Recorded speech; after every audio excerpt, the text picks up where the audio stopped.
I therefore direct the Council and all concerned government agencies to fast-track the issuance of the implementing rules and regulations of the law so that our workers and stakeholders can immediately benefit from it.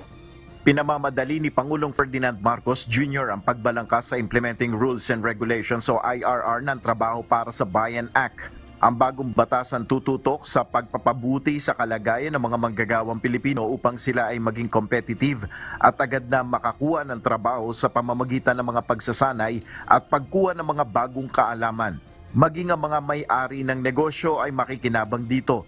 Under this law, we will also incentivize employers, industry stakeholders, and private partners who will facilitate skills development, technology transfer, and knowledge sharing amongst our businesses and our workers.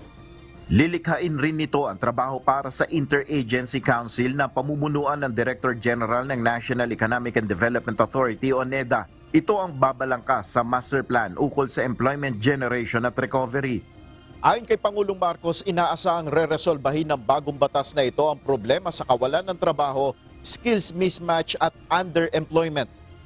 Nel Maribuhok, UNTV News and Rescue, Diyos ang aming sandigan, serbisyo publiko ang aming pinahalagahan.